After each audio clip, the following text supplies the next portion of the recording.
I'm glad to have you here. Follow my story until the end and comment the city you're watching from. I love you so much I walked into Lavetta expecting nothing more than a quiet plate of pasta, a glass of wine, and maybe a little tiramisu to keep me company. My daughter had canceled our dinner that morning. Her text short and sweet. Something came up. Let's reschedule. But the moment I stepped inside, I saw her. She was sitting at a candlelit table near the window, laughing like a schoolgirl over a glass of champagne. Beside her, my son-in-law, his parents, and a table full of plates that looked like they belonged in a magazine spread. The sound of her laughter felt like a slap, not because she was happy, but because she'd worked so hard to make sure I wasn't there to share it. I stood frozen by the host stand, my coat still damp from the drizzle outside. Before I could move, the waiter, sweet familiar Marco, smiled and said, "Mrs. Wallace, good to see you. The usual table. And don't worry, we'll put it on your card like always." The words hit harder than the sight of her. Your card like always. My pulse went cold. That card had been for emergencies, groceries when the baby was born, gas money during Sarah's unpaid maternity leave. I had handed it to her without a second thought, because that's what mothers do when their child says they're struggling. I had never once asked how she used it. Now, looking at the designer bag she'd once claimed was secondhand and the gold watch glinting on Derek's wrist, I realized this wasn't an accident. This wasn't a one-time slip.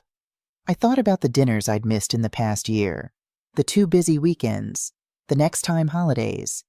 Had they all been spent like this? My daughter playing hostess with my money while I sat home wondering what I'd done wrong. The hostess offered to seat me, but my legs felt rooted to the floor. I watched her, my own child, lean in to whisper something to her mother-in-law, both of them giggling over whatever private joke they shared. My chair at that table had been quietly given away a long time ago. I stayed where I was, half hidden by a potted olive tree near the host stand, my coat still clutched tight around me. My pulse thudded in my ears, the clinking glasses and low murmur of the restaurant fading into background noise. All I could hear was Marco's voice from moments ago. "On your card like always." It pulled me backward in time to the afternoon I'd handed that card to her. She'd stood in my kitchen, baby on her hip, eyes brimming with tears. "Mom, I don't know how we're going to make it this month. Groceries, formula." Derek's check was short, and she'd stopped, biting her lip like it hurt her to even ask. I'd felt such a rush of maternal purpose. Of course she'd come to me. Of course I could help. I'd opened my wallet, slipped the shiny silver card into her palm, and said, "Just for emergencies. Sweetheart, I trust you."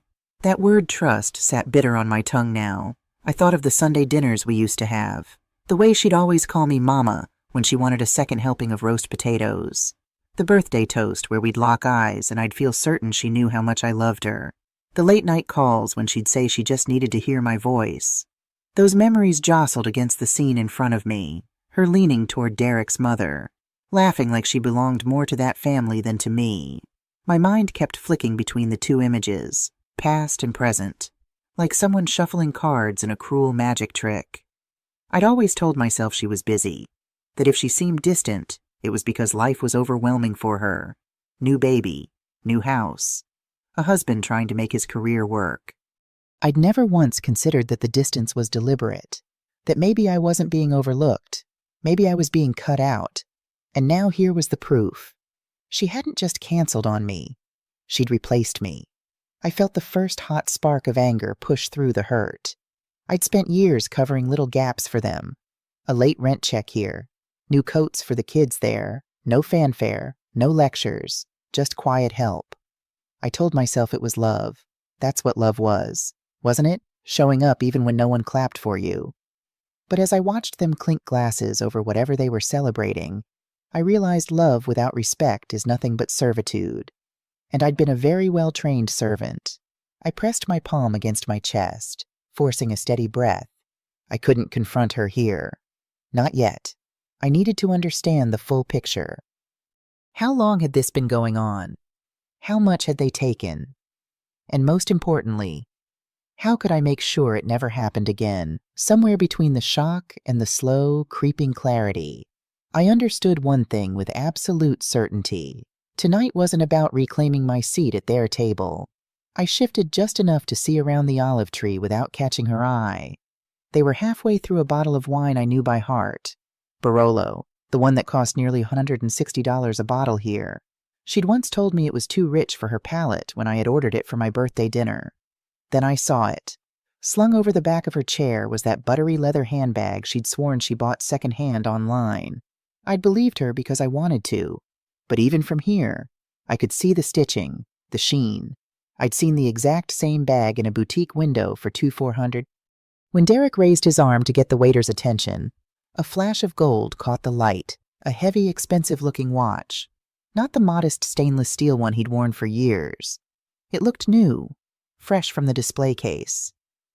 Something ugly began to unfurl in my stomach. They weren't just treating themselves tonight. They were comfortable doing it. Too comfortable. Marco passed by with a tray of espresso cups, and I stopped him with a hand on his arm. "How often have they been in lately?" I asked, keeping my voice low. He hesitated, glancing toward their table. "A few times these past weeks," he said finally. "Always nice dinners, champagne, the seafood tower." He paused, then added, "And yes, we put it on your tab. Ma'am, like always." Like always. The phrase hit harder this time. This wasn't their first indulgence on my dime. This was a pattern. I thought back over the last 2 months. The sudden invitations for takeout nights at her house when she said she was too exhausted to cook. I'd show up with paper bags full of pad thai or pizza, thinking I was doing my part to help. Meanwhile, maybe she and Derek had already been out earlier that week eating oysters and steak at my expense. And then, almost too perfectly, I remembered the week she'd told me their oven was broken. I'd offered to help pay for the repair, but she'd waved me off, saying they were making do with the microwave for now. Funny, she hadn't mentioned they were making do with fettuccine and truffle risotto, too. I watched her lift her glass for another toast, her fingers glittering with a ring I didn't recognize. And it clicked. This wasn't about a single betrayal. It was a slow bleed. Months, if not years in the making. She'd tested my boundaries in little ways, each time pushing a bit further, each time confirming I'd let it slide. And I had. Every time. I slipped into a seat at the small bench by the host stand, far enough to stay out of her peripheral vision, but close enough to watch without looking obvious. The restaurant hummed with soft jazz and the gentle clink of cutlery, but my focus tunneled in on that table. From here, I could see every little performance. The way she leaned in toward Derek's parents, nodding at whatever story his father was telling, the exaggerated gestures when she described some imaginary crisis, her hand fluttering over her chest like she'd narrowly survived a tragedy, the casual way she placed her hand on the wine list, making a show of letting them pick when she'd already decided. It was like watching a version of my daughter I didn't recognize, or maybe a version I'd refused to see. A hostess, a provider, the generous daughter-in-law who spared no expense. Only I knew whose expense it really was. I studied Derek, too. He wasn't oblivious. Every time a new dish arrived, he gave that little approving nod people give when they know they're indulging in something special. Not a hint of guilt. No subtle check over the shoulder to see if his wife's mother was watching. Just a man enjoying the spoils. I could have walked out right then, gone home, poured a glass of wine, and told myself ignorance was easier. But the longer I watched, the more I realized I needed to understand this whole picture before I made my move. If I just barged over, she'd have excuses ready. She'd cry, maybe get angry, maybe even turn it into a joke about silly mom overreacting. And if I didn't have proof, I'd be painted as paranoid. So I stayed put, ordered a coffee from the bar, stirred in sugar I didn't need just to keep my hands busy. I let the minutes stretch while I watched her transform herself into the kind of woman I'd spent years trying to help her be stable, confident, generous. The difference was she'd built it all on a foundation of my money. I thought of the times she'd turned down my invitations for dinner, claiming she needed a quiet night in. Of the weekends she said Derek was working late so she couldn't make the drive to visit me. How many of those nights were actually spent in places like this, in outfits I'd never seen, wearing jewelry I hadn't bought every new bite of food she took, every glass of wine she poured.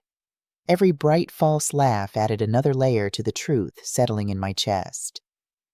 She'd been living in a world I funded without ever being invited inside it.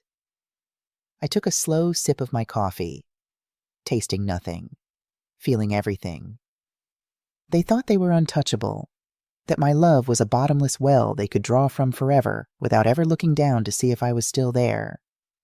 I gathered my courage and approached the tall man in a crisp white shirt and black tie, standing near the bar Gabriel Rodriguez, the manager. I'd known him for years. He'd always greeted me warmly when I came in for my quiet dinners. "Gabriel," I said softly, "I need your help with something." Sensitive, his eyes flickered with recognition, and he guided me to a quiet corner. "Of course. Mrs. Wallace, what can I do for you? Would it be possible to print me a list of recent charges made to my account here?" I asked, my voice steadier than I expected. His polite smile faltered. "May I ask why?" I didn't flinch. "Because I believe someone's been using it without my authorization, and because the account is in my name." His brows drew together, but he nodded. "If you can show me identification, I'll see what I can do." While he disappeared into the back, I glanced toward their table. My daughter was showing Derek's mother something on her phone, laughing so hard she had to dab at her eyes with her napkin. I couldn't remember the last time she'd laughed like that with me. Gabriel returned a few minutes later, sliding an envelope onto the bar discreetly. "I'm not supposed to release this," he said quietly, "but I understand the situation. Please, just be careful." Inside were printed receipts from the last 2 months.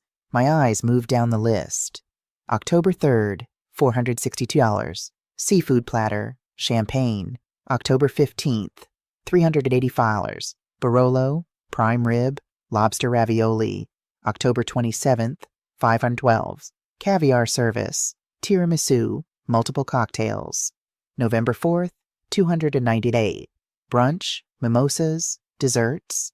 And on it went. Every single date lined up with one of her too sick to cook nights, or the time she'd suggested we just order takeout at her place. The total $3,800, nearly $4,000.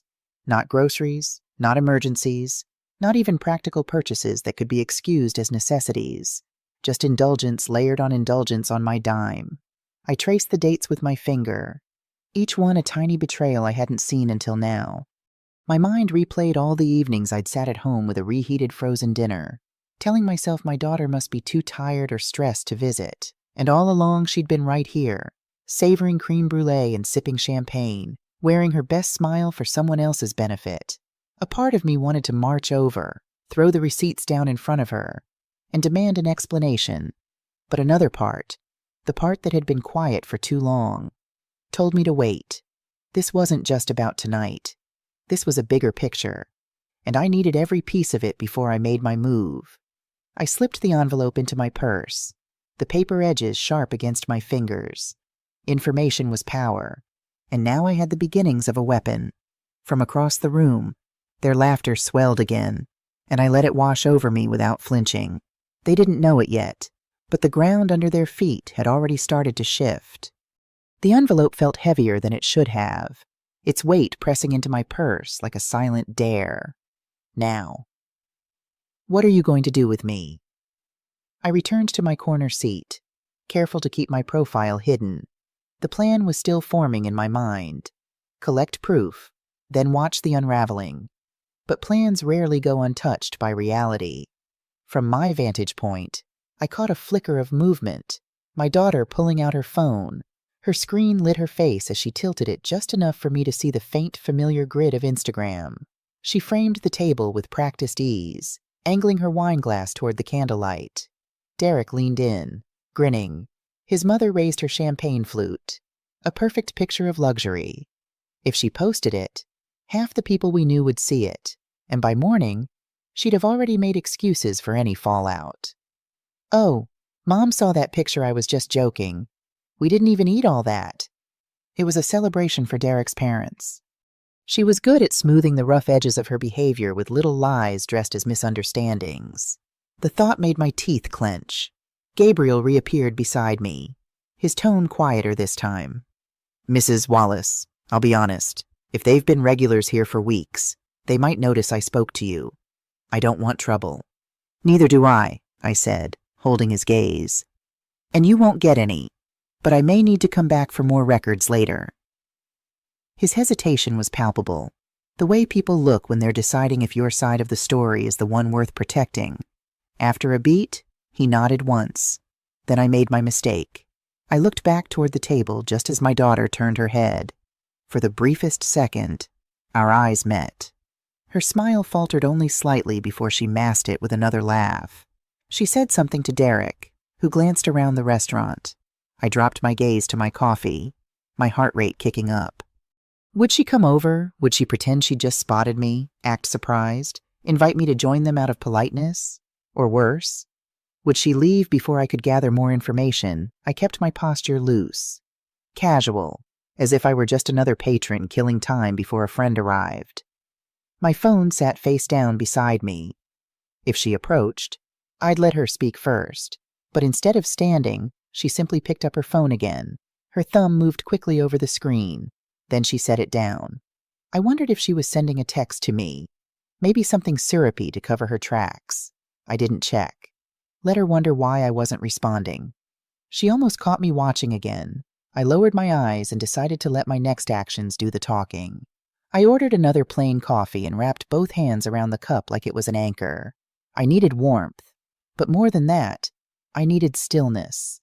The kind that lets your thoughts sort themselves into rows.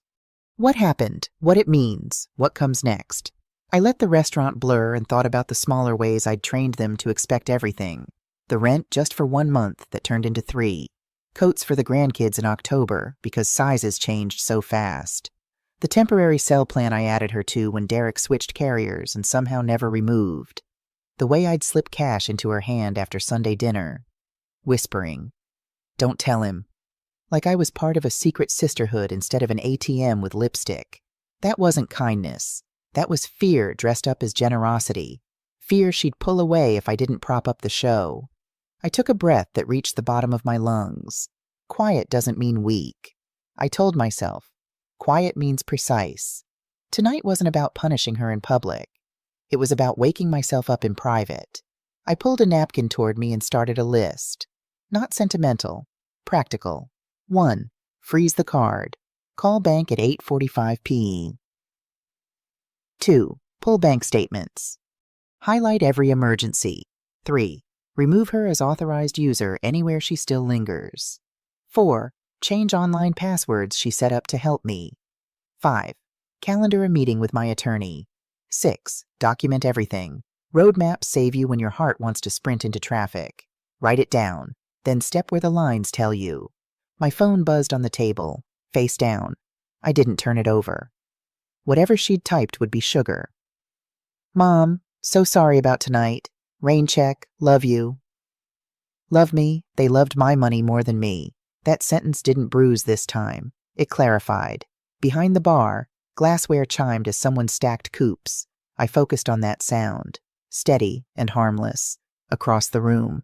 Another burst of laughter rose from their table, her laugh ringing higher than the others, as if she needed to prove something. I used to chase that sound. Now it just told me where she was standing in a life she'd built with my scaffolding. I thought of the last year, of how I'd started making myself small to fit into her new rooms. I'd praise budget hacks while I paid for their soft landings. I'd accept cancellations with grace and send a casserole anyway, hoping warmth could cross a locked door. Being alone is better than being used. The sentence landed like boots on solid ground. If I had to pick between an empty table and a crowded room where I'm only valuable when I'm swiping, I'd choose the empty table. At least the bill's honest.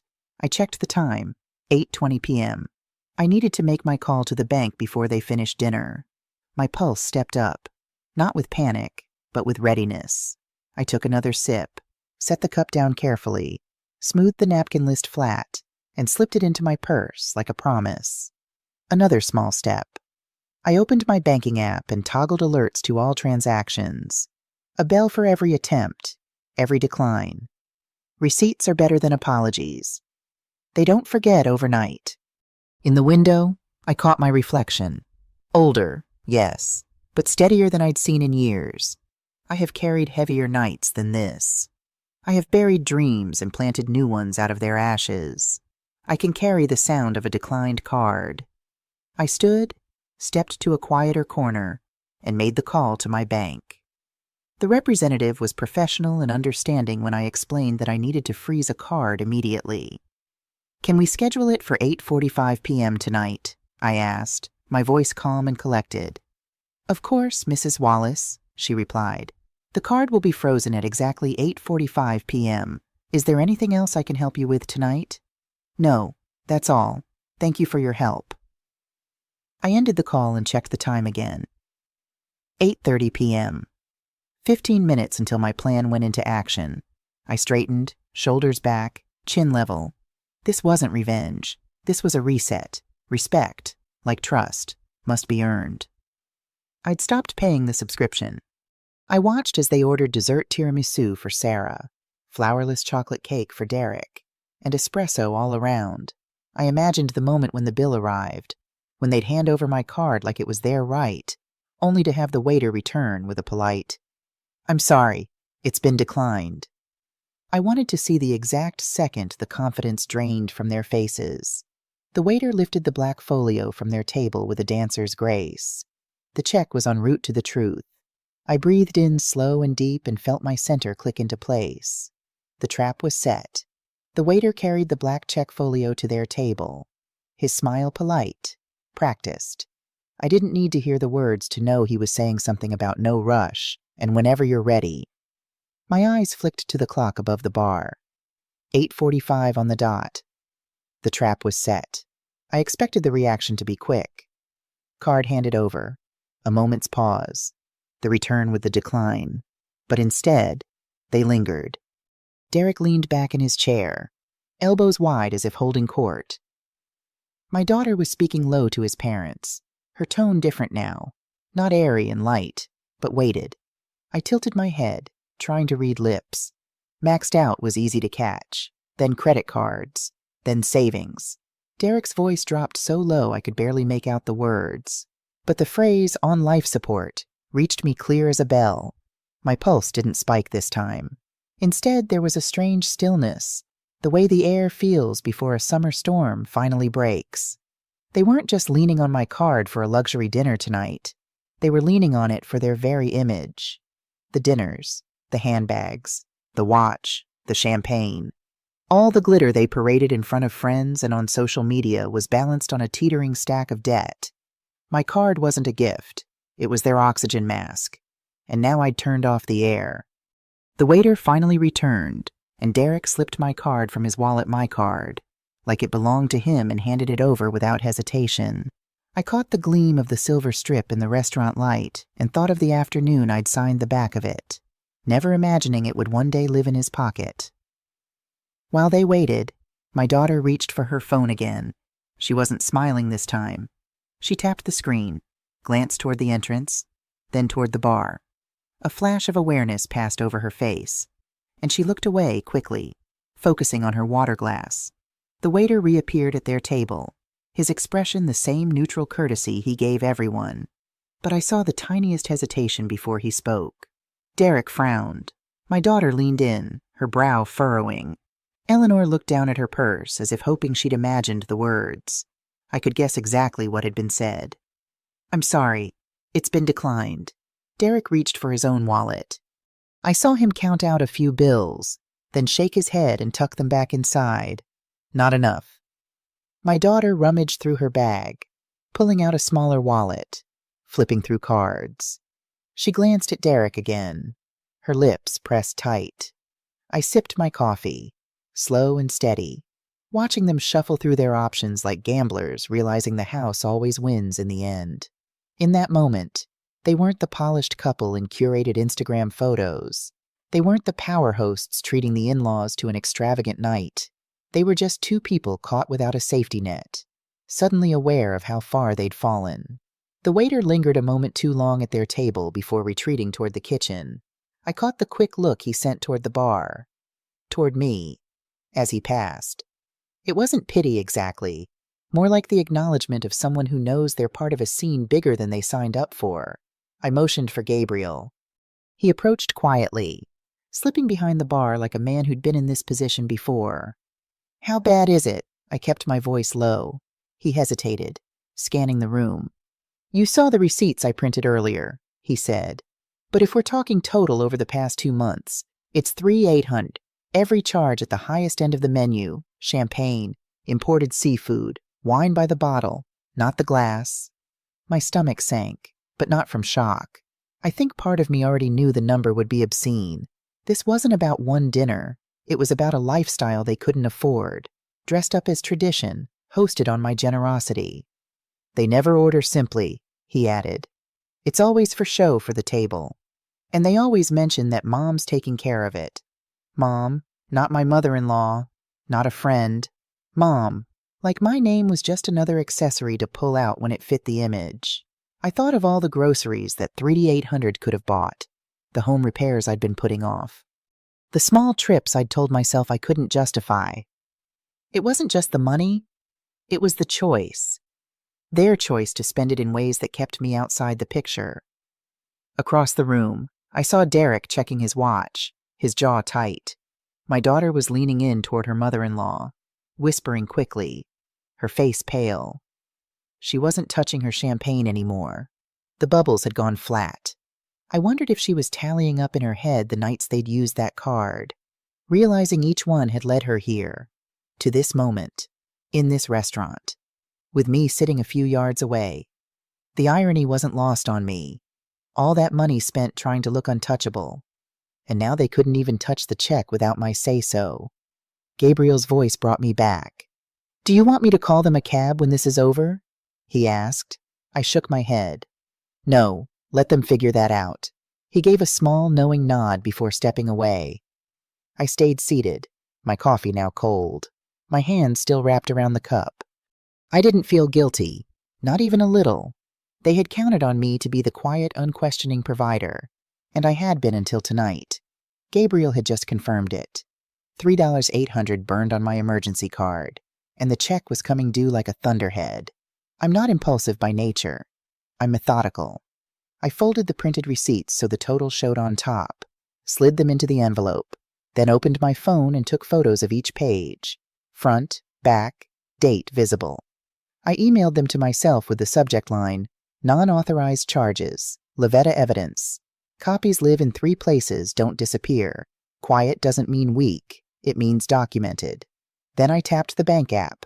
Alerts set to all transactions. Location share off, Face ID on. The freeze still set for 8:45 p.m. Blue toggle glowing like a tiny blade. I checked the time. 8:46 p.m. The card was now frozen. I caught Marco as he passed with espresso. "Quick timing question," I said lightly. "When do they usually ask for the check, before or after dessert?" He glanced toward their table. "After dessert, ma'am. They like to linger, but the waiter already dropped the folio. He'll return any minute." "Perfect," I said, and I meant it. I did one more small protective thing. I texted myself a note. Witnesses present. Manager Gabriel Rodriguez. Tall, dark tie. Waiter, curly hair, blue eyes. Marco, time of decline, 8:45 p.m. If anyone tried to spin this later into me being hysterical, I'd have more than memory to stand on. I shifted to a two-top in their line of sight. Not too close, not confrontational.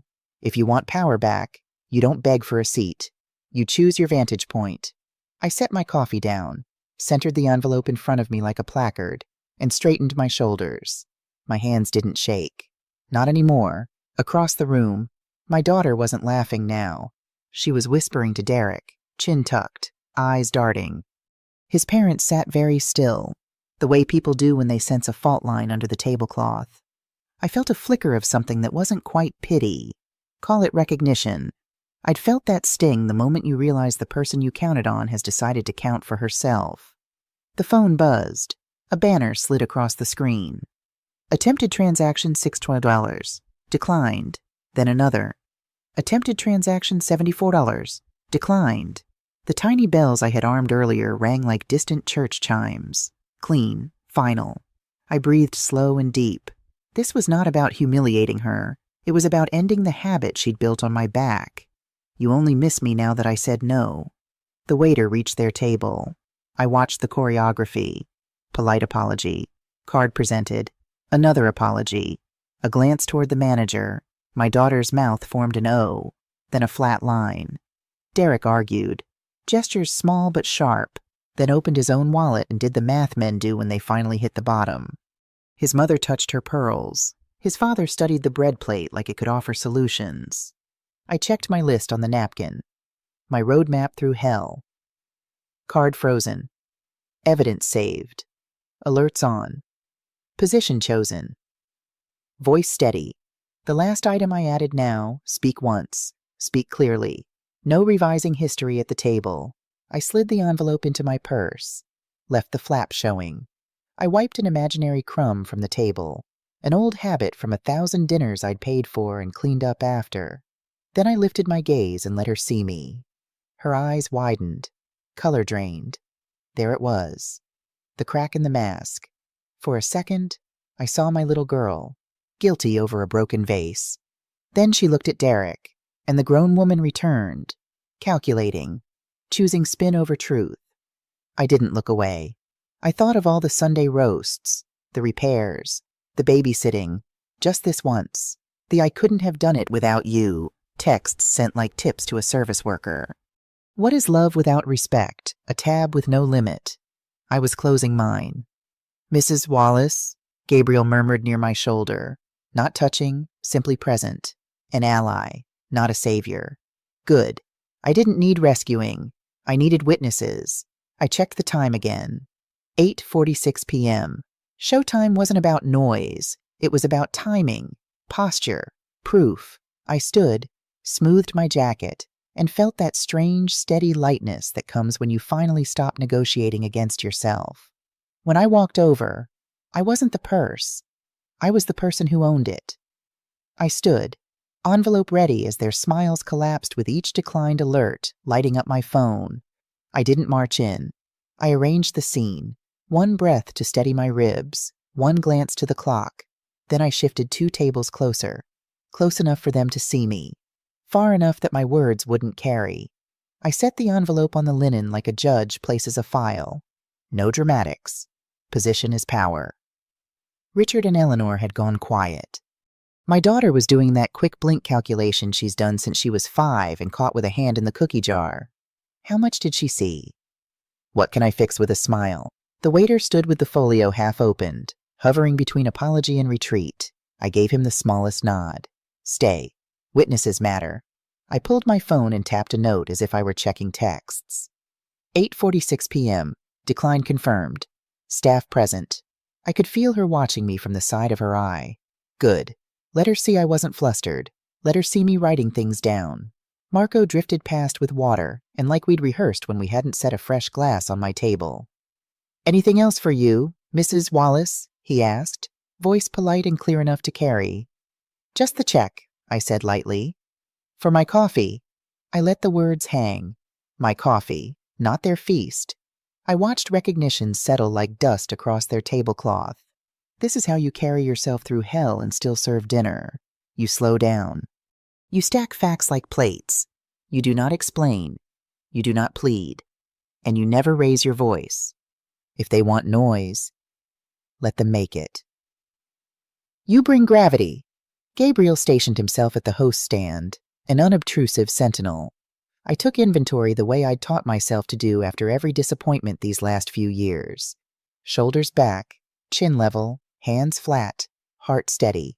My pulse obeyed. Another banner slid across my screen. Attempted tip adjustment 6/12, $0. Declined. A dry laugh almost escaped me.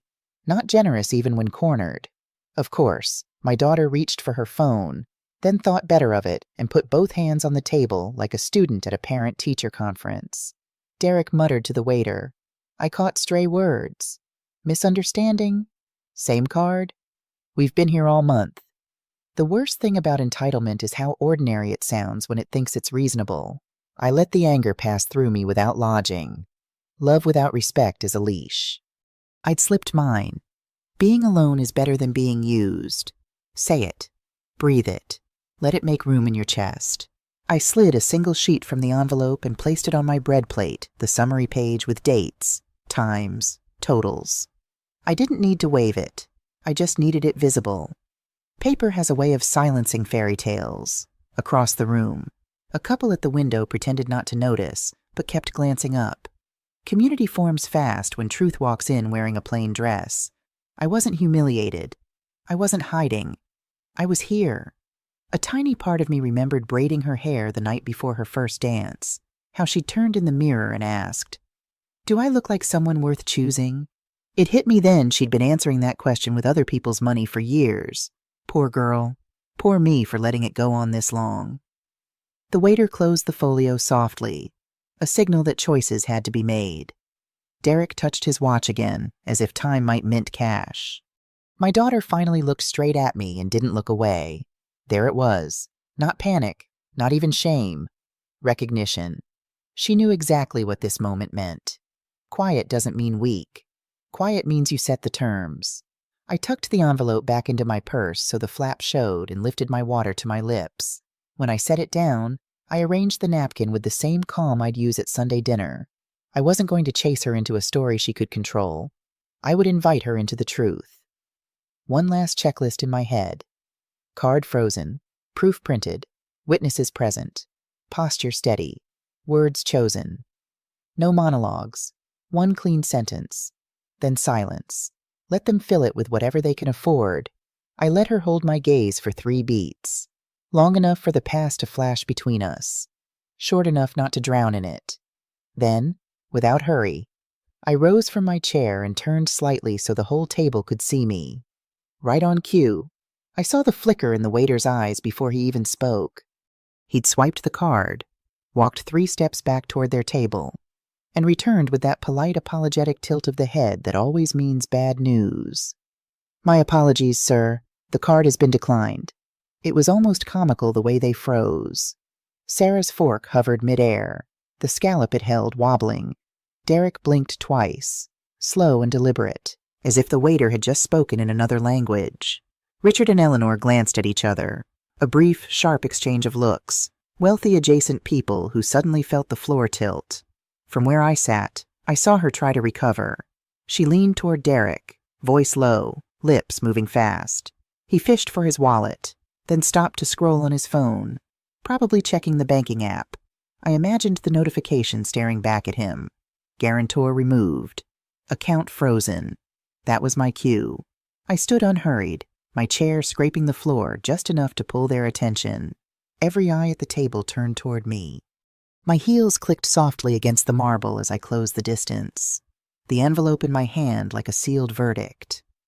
"Well," I said, voice calm, "since dinner's on me, I thought I'd join you." The silence was so complete, I could hear the faint hiss from the espresso machine behind the bar.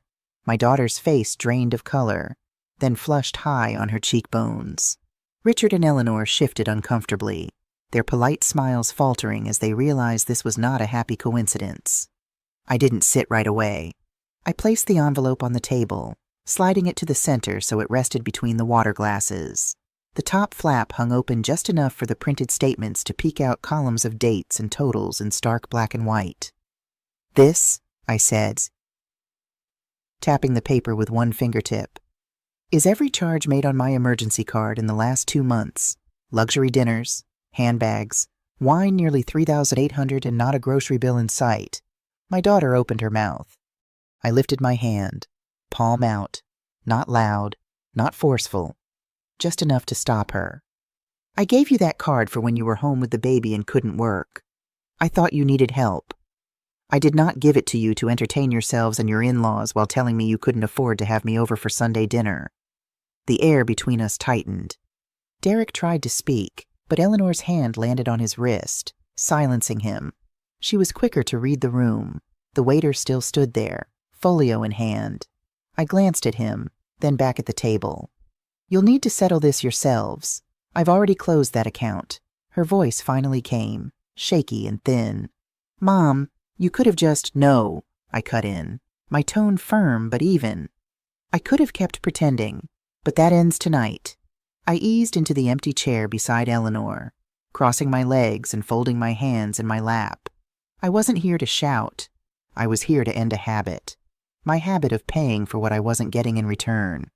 My habit of mistaking financial support for love. Derek cleared his throat. We can talk about this later. There's nothing to discuss, I said. The numbers are right there, and so is my decision. The awkward silence stretched. Silverware clinked faintly as the waiter shifted his weight. My daughter stared at the receipts, but her eyes kept darting to my face like she was looking for the old softness she used to talk her way out of trouble. I didn't lean forward. I didn't lower my voice like I was sharing a secret. I wanted every word to sit plainly between us, heavy enough that they couldn't brush it aside. This, I said again, tapping the envelope, is the last meal you'll ever have at my expense. No theatrics, no raised voice, just the truth placed squarely in the middle of their table. The way you set down a bill that needs paying. Her lips parted, but nothing came out. Derek's shoulders stiffened. His jaw worked like he was chewing words before spitting them out. Richard and Eleanor froze, unsure whether to look at me, at each other, or at their untouched plates. You replaced me tonight, I continued, keeping my tone even.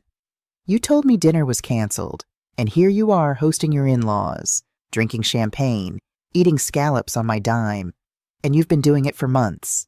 The words landed like stones dropped in water, small ripples that widened the longer the silence stretched. Derek tried again. Look, maybe there's been a... No, I said. There hasn't. The bank statements are right there. The dates match the nights you told me you were too tired to cook, or that you were sick. All while you were here, or somewhere like it, running up charges and letting me believe it was necessity. Sarah's hands trembled as she reached for her wine glass, but she didn't drink. She set it back down and pressed her palms to her thighs. Mom, You don't get to smooth this over, I said quietly. Not with Mom, and not with excuses. You've taken advantage. You've lied. And worse, you've made it normal. The truth hung there, raw and unpolished. No one moved. Even the waiter, still holding the folio, stood as if rooted in place. Eleanor cleared her throat. I didn't realize. Of course you didn't, I said, meeting her eyes. Because they wanted it to look effortless. That's what money does when it comes without strings. It hides who's holding it up, but I'm cutting the strings. My daughter looked like she'd swallowed something sharp. Her eyes darted to the envelope, then back to me, searching for some sliver of softness to pry open. I gave her none. This isn't about the money, I said, leaning back in my chair. It's about the fact that you thought my presence was optional, but my wallet was required. That stops now. Sarah's eyes welled with tears, but I recognized the calculation behind them. She'd always been able to cry on cue when backed into a corner. It was a skill I'd never mastered myself. We were going to pay you back, she whispered, voice catching. We're just going through a rough patch. A rough patch that involves champagne and caviar, I asked, my tone not unkind, just factual. A rough patch that somehow includes a 2,400 handbag and a gold watch. Derek's face darkened. Those were gifts. From whom, I asked. Knowing the answer, Sarah looked down at her hands. From each other. I let the silence expand, the kind that forces truth to the surface like air bubbles in water. Gifts paid for on my emergency card, I said finally. Gifts you gave each other while telling me you couldn't afford to fix your oven. Eleanor gasped softly. Richard's face had taken on a rigid quality, the look of someone witnessing a car crash in slow motion. Did you know, I said, addressing them directly, that while your son and daughter-in-law have been hosting you at these lovely dinners, they've told me repeatedly they're struggling, that they can't afford to visit, can't afford repairs, can't afford the basics. Eleanor's eyes widened. But they just took us to the Hamptons last month. We stayed in a beachfront property. The revelation hung in the air like smoke. Sarah's tears dried instantly. Her gaze darted to Derek, whose face had gone from dark to thunderous. I had no idea, I said, my voice steady despite the fresh betrayal. But I'm not surprised. I stood then, leaving the envelope exactly where it was, the top page still showing the totals in neat, undeniable print. I wanted her to have to look at it every time her eyes drifted down. "You'll figure out how to cover the bill," I said. 4 ways sounds fair. I didn't rush for the exit. I moved to the bar and stood there ordering nothing, just letting them feel the shape of my absence while the bill sat like a landmine in the middle of their table. The waiter cleared his throat. "How would you like to settle, sir?" he asked Derek. "Split it evenly," I called over my shoulder, my tone light but carrying. 4 ways. Derek twisted in his seat, his face tight. "That's ridiculous." "No," I said, turning just enough to meet his eyes. "That's fair. You invited 4 people. 4 people can pay." For a heartbeat. No one moved. Then Eleanor fished her wallet from her bag. Cheeks flushed a deep pink. Richard followed, flipping open a leather billfold with a resigned sigh. Derek glared at my daughter, who sat perfectly still, staring at the table like she might disappear into the grain. "This is humiliating," Derek muttered. "Not as humiliating as being used," I said evenly. The waiter began splitting the check without another word. The only sound was the quiet shuffle of cards being pulled from wallets, the faint scratch of a pen as signatures landed. I thought about every time I'd slipped her money for just this once emergencies, believing her when she swore she'd pay me back. I thought about the excuses that always came later: an unexpected bill, a car repair, a sick child. I'd covered those costs without hesitation, and while I was counting pennies, she was counting on me to keep the show going. They didn't speak to each other while the transaction processed. Sarah didn't even glance my way. When the waiter returned with the receipts, he handed each one separately. Derek signed quickly, his handwriting sharp, almost angry. Richard and Eleanor signed in silence. Sarah held the pen longer than necessary, her fingers tightening around it before she scrawled her name. She didn't look up when she passed the folio back. "Thank you," the waiter said quietly. And for the first time all evening, the words felt like they were meant for me. I picked up my purse from the bar and walked toward the door. No lingering, no second glances. I'd said what needed saying, and the rest was theirs to sit with. As I stepped outside, the cool night air wrapped around me, cleaner than the thick, uncomfortable air I'd left behind. The restaurant door closed softly behind me, muting whatever conversation or silence followed at that table. I didn't feel victorious. I felt lighter in a way I hadn't in years because I'd finally taken myself off the hook I'd hung on their wall. I walked to my car without looking back, my heels clicking steady on the pavement, the envelope safe in my bag, evidence, proof, and a reminder should I ever need it. Of the night I decided enough was enough. By the time I slid into the driver's seat, I knew one thing for certain: I'd never sit at their table the same way again. The drive home felt different. Not quiet, but uncluttered. For the first time in years, my mind wasn't looping through unpaid debts of the heart, ways I might soften the blow next time, how I could help without feeling used. That loop was gone. At a red light, I pulled the envelope from my purse and set it on the passenger seat. The neat columns of charges stared back at me. Each date was a little knife, but instead of twisting, they cut me free. I didn't need to keep it as ammunition anymore. It was a record, nothing more, of what I'd finally stopped allowing. As I drove, my phone buzzed, once, twice, 3 times. I didn't need to look to know who it was. Sarah, no doubt, with a barrage of texts ranging from anger to apology. I'd read them later, when I was steady enough to see them for what they were. Then, unexpectedly, the phone rang. The caller ID showed not Sarah's name, but Derek's. I let it go to voicemail. Whatever he had to say could wait until tomorrow, when emotions weren't so raw. When I reached my driveway, I sat in the car for a moment. The porch light glowed faintly, the way it always had when I was married, waiting for someone to come home. For years. I'd been the one keeping lights on for everyone else. Tonight, I walked into a house where the only person I needed to account for was me. I set my purse on the counter, pulled open the drawer where I kept my financial papers, and found the spare emergency card, the one I'd kept tucked away, thinking there might be a day when she truly needed it. I ran my thumb along its smooth edge, remembering the day I'd handed her the first one, how she'd hugged me, promised it was just until things get better. With one clean motion, I took the scissors from the drawer and cut it in half.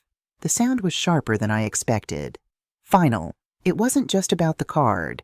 It was about reclaiming every inch of ground I'd given away in the name of keeping peace. I'd mistaken constant giving for love. But love without respect is just a transaction. And tonight I'd closed my tab. I sat down at my kitchen table and finally looked at my phone. 5 texts from Sarah, 1 from Derek, and strangely, 1 from Eleanor. Sarah's messages ran the gamut I'd expected. Mom, please call me. We need to talk. You completely misunderstood the situation. I can't believe you humiliated us like that. Derek is furious. His parents think I've been lying to them. Please, Mom, call me. I'm sorry. Derek's was shorter. Ruth, we need to discuss this like adults. Call when you're ready. Eleanor's surprised me. Ruth, I had no idea what was happening. I think we should talk. Just us. I'm staying at the Marriott downtown. Room 412. I set the phone down without responding to any of them. Not tonight. Tonight was for me. I made myself a cup of tea, sat on my back porch, and watched the stars. The night was quiet, but not lonely. There's a difference between being alone and being used. One heals. The other bleeds you dry. My phone buzzed again. Sarah. I silenced it and slipped it into my pocket. I thought about what came next. The difficult conversations. The boundaries I'd need to draw. The relationships that would have to be rebuilt from the ground up, if they could be rebuilt at all. But those were tomorrow's problems. Tonight, I just needed to breathe. I remembered something my mother told me years ago, when I was going through my divorce. The first night is the hardest. After that, you remember how to sleep alone. She was right. The first step is always the steepest, but I'd taken it, and I was still standing. The cool breeze rustled the leaves in my garden. The sound was peaceful, like gentle applause. I breathed it in and felt, for the first time in a long while, that I was exactly where I needed to be. A week passed. 7 days of texts and calls I didn't answer. Not because I was punishing her, but because I needed time to find my footing on this new ground. I did, however, meet with Eleanor for coffee the day after the incident. She'd come alone, leaving Richard at the hotel. I had no idea, she'd said, her hands wrapped around her mug. We thought they were doing well. Derek talks about promotions, big accounts. Sarah always looks so put together. I finished for her. She nodded. Expensive, and I never questioned it. I should have known better. We believe what we want to believe about our children, I said. It wasn't an accusation, just a truth. Eleanor's eyes had misted. Richard and I are flying home tomorrow. We're reassessing some things, including how much we've been enabling them by not asking questions. We'd parted with a hug and a promise to stay in touch. Sometimes strangers become allies in the strangest ways. Now, 7 days later, I heard a car pull into my driveway. I knew who it was before I looked out the window. Sarah, alone. I opened the door before she could knock. She stood on the porch, looking smaller than I remembered. Her makeup was minimal, her hair pulled back. None of the usual armor. Hi, Mom, she said, her voice uncertain. Sarah, I replied, stepping aside to let her in. She hesitated, then stepped over the threshold. The house was quiet around us, just the ticking of the grandfather clock in the hallway. Would you like some tea? I asked. She nodded, following me to the kitchen. Old habits, old paths, but we both knew we were walking them differently now. I filled the kettle, set out cups. We moved around each other with the careful choreography of people who once knew each other intimately, but now weren't sure where the boundaries lay. Derek wanted to come, she said finally, sitting at the table. I told him no. This needed to be just us. I nodded, appreciating at least that much awareness. He's angry, she continued. At you, at me, at his parents, everyone? I'm not surprised, I said. keeping my tone neutral. The kettle whistled. I poured the water over tea bags, the steam rising between us like a veil.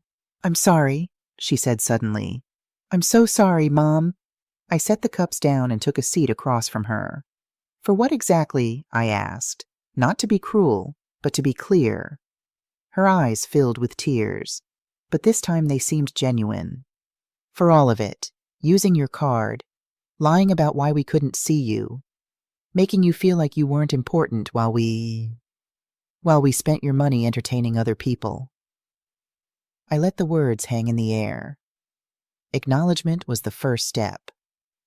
"What I don't understand," I said finally, "is why... You know I would have helped if you were really struggling. I always have. Why the deception?" She stared into her tea like it might hold answers. "It started small. The card was for emergencies, like you said, and there were some real ones. But then, I don't know, it became so easy. Derek lost his job 6 months ago. The revelation hit me hard. It's 6 months, but you never said anything. He didn't want anyone to know. Not his parents, not you. He was too proud. He kept saying he'd find something better. But nothing came through. We burned through our savings trying to keep up appearances." "Appearances for whom?" I asked. "Not for me. I would have understood." "For everyone," she whispered. "His parents have always had money. They expect a certain lifestyle. And our friends? Everyone's always posting their perfect lives online. Perfect homes. Perfect vacations. It felt like we were falling behind. So you created a perfect life with my credit card," I said. She winced but didn't deny it. "I told myself it was temporary, that we'd pay you back when things turned around. But it just kept escalating. The dinners got more expensive. The gifts became bigger. We were trying to fill something. I think something that money couldn't actually fix." I thought about all the times she'd seemed anxious, checking her phone, making excuses to leave early. I'd attributed it to the stress of motherhood, of a young career, never to this. "Where does this leave us?" I asked. She looked up, surprised by the directness of the question. "I don't know," she admitted. "I want to fix it. I want to pay you back every penny. It might take time, but I will." "It was never about the money," I said. "I know. It was about trust. And I broke that." We sat in silence for a moment, the truth settling between us like dust after a storm. "Derek and I are starting counseling," she said finally. "Financial and marriage. His parents finding out hit him hard. He's applying for jobs he wouldn't have considered before. More modest positions. And you? I'm selling things, the bag, the jewelry, all of it. It never really felt like mine anyway. And I'm taking extra shifts at work." I nodded, absorbing the information without comment.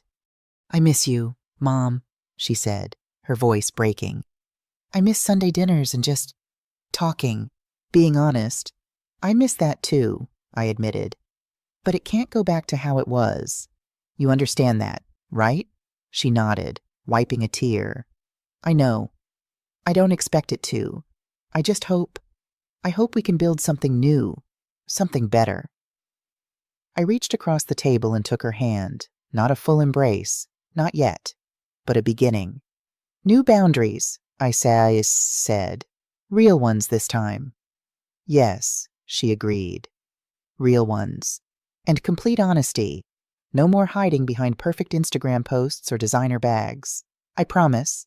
I squeezed her hand once, then let go. "It will take time, Sarah. Trust isn't rebuilt overnight." "I know," she said quietly, "but I'm willing to try if you are." Outside, the late afternoon light slanted through the windows, casting long shadows across the kitchen floor. Time passing, changing everything it touched. "I am," I said finally, "but we take it slow." She nodded, relief washing over her face. "Thank you, Mom." "Don't thank me yet," I warned. "The road back is longer than the road out." But as I looked at her, my daughter, stripped of pretense, Sitting in the same kitchen where she'd once stood with a baby on her hip asking for help, I felt a flicker of hope. Not for what was, but for what could be. A relationship built on truth instead of transactions. Love with respect, not just need. It would be different, but different didn't have to mean worse. Over the next months, we found our way toward a new normal. Sarah and Derek sold their oversized house and moved into a modest townhome closer to my neighborhood. The baby, my grandson. Tommy spent more time with me, not because they needed childcare, but because they wanted him to know me. Eleanor called every few weeks, a friendship neither of us had expected blossoming across the miles. She and Richard had made their own changes, she told me. Less focus on appearances, more on substance. They'd started volunteering at a community garden in their retirement community. Richard was teaching woodworking to local kids. Sometimes it takes a shock to wake you up, she said during one call. I'm oddly grateful for that night at Lavetta, though I'd never tell Derek that.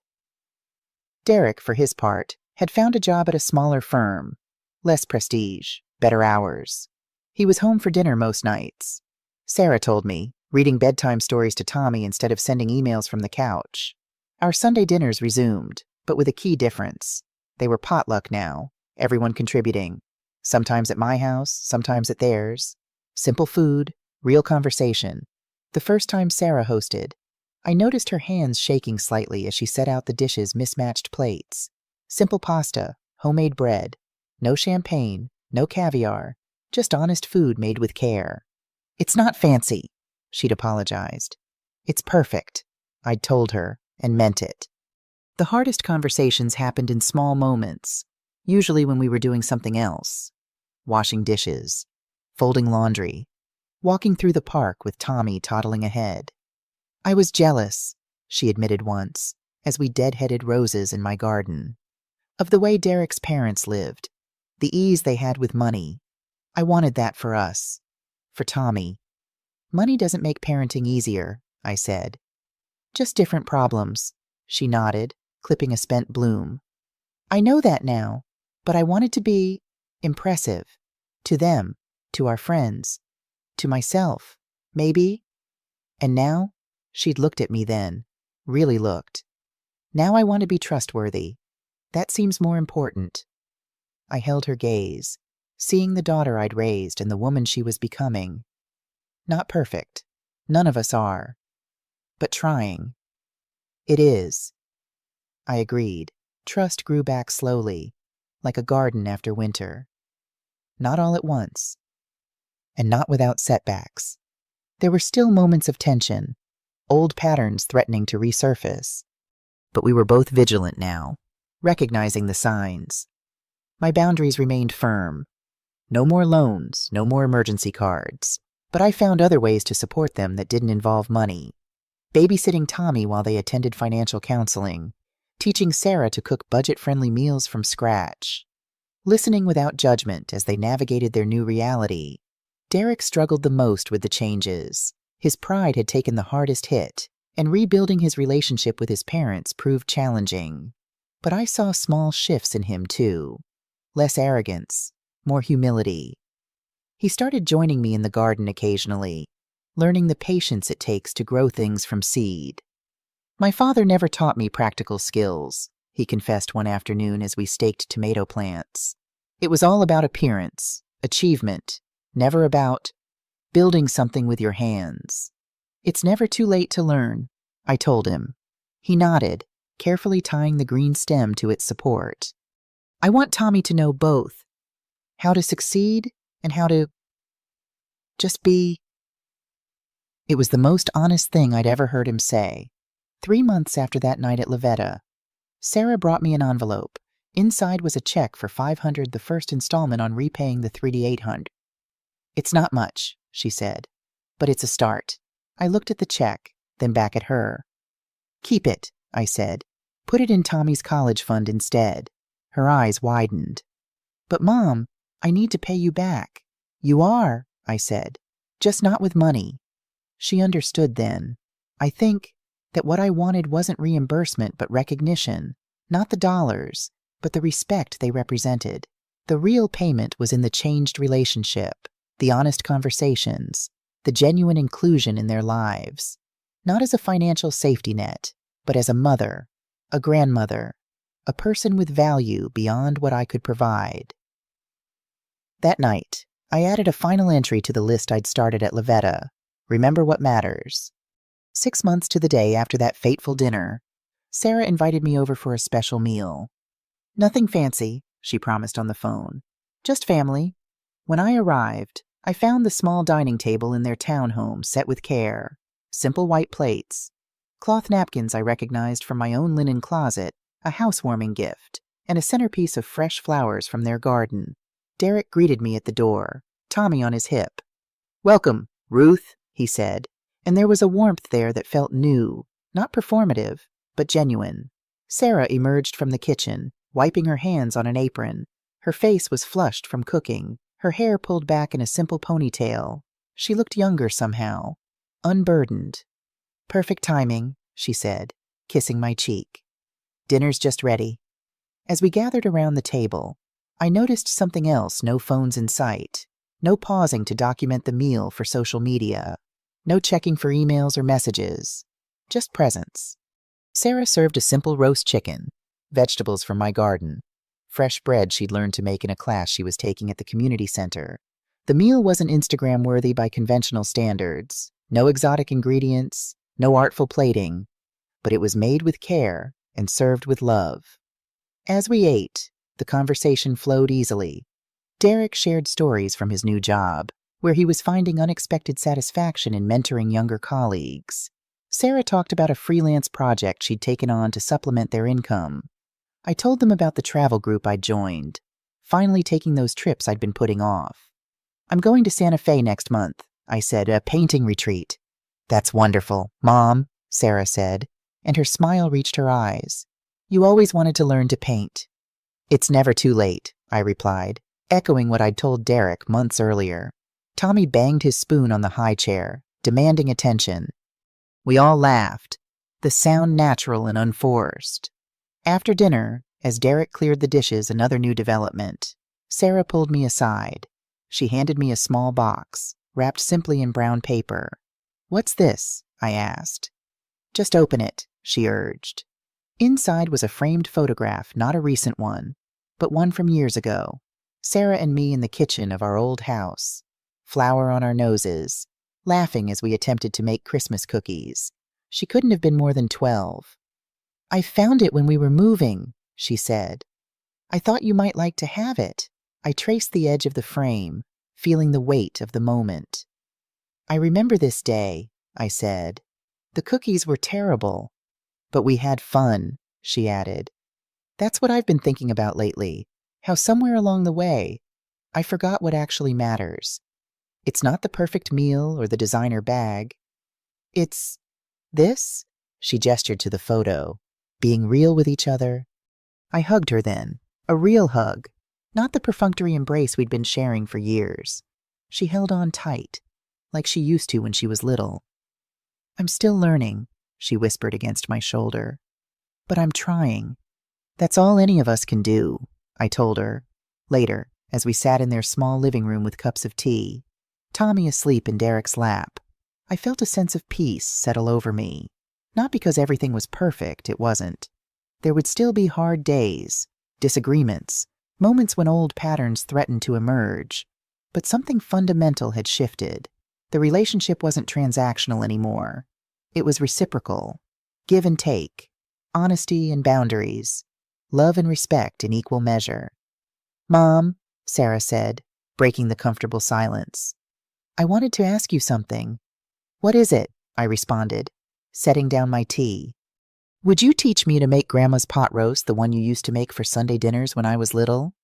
Such a simple request, but it meant everything. Not asking for money or favors, but for connection, for tradition, for the kind of wealth that doesn't deplete when shared. "I'd love to," I said. "Next Sunday," she nodded, smiling. Next Sunday. As I drove home that night, I thought about the long road we'd traveled in 6 short months, from betrayal to beginnings, from transactions to trust.